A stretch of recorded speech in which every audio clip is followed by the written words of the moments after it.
तुम रो रो कर अल्लाह से मेरी शिकायत लगा रही हो ना। ले लिया है, मैं इससे 1 इंच भी पीछे नहीं हटूंगी। ये लड़की भी ना इसकी ठान ले तो उससे नहीं हट समझ जाएंगे। अपनी औलाद की बेहतरी के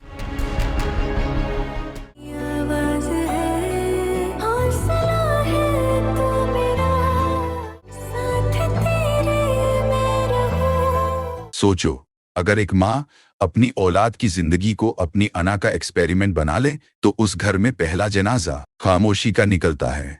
इस एपिसोड में असल चेहरा सिर्फ एक का सामने आया, सादिया का, और कॉन्फ्लिक्ट भी सिर्फ एक था, कंट्रोल। सादिया ने आज साफ बता दिया कि उसके लिए रिश्ते मोहब्बत का मामला नहीं, पावर का टूल है। उसने मुराद की मर्जी नहीं पूछी, उसने सिर्फ अपना फैसला सुनाया, जैसे बेटा नहीं प्रॉपर्टी हो। घर भर दिया और मुराद को सिर्फ इतना कहा, तैयार रहना।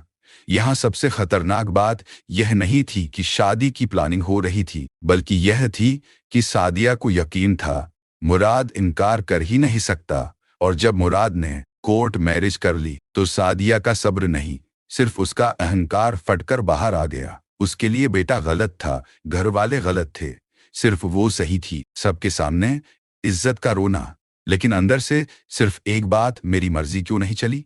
सादिया ने यह भी साबित कर दिया कि जब माँ अपनी अना को दीन, रिश्तों और हक से ऊपर रख ले तो वो माँ नहीं रहती, सिस्टम बन जाती है। और सिस्टम में मोहब्बत नहीं होती, सिर्फ हुक्म होता है।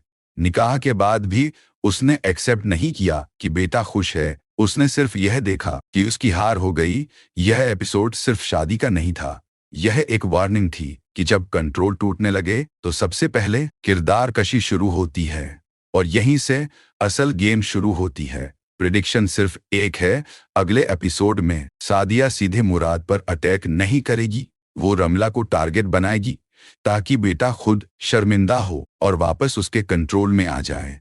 सवाल सिर्फ यह है, क्या मुराद पहली बार अपनी माँ के सामने वाकई खड़ा होगा, या फिर यह जंग बिना लड़े हार जाएगा।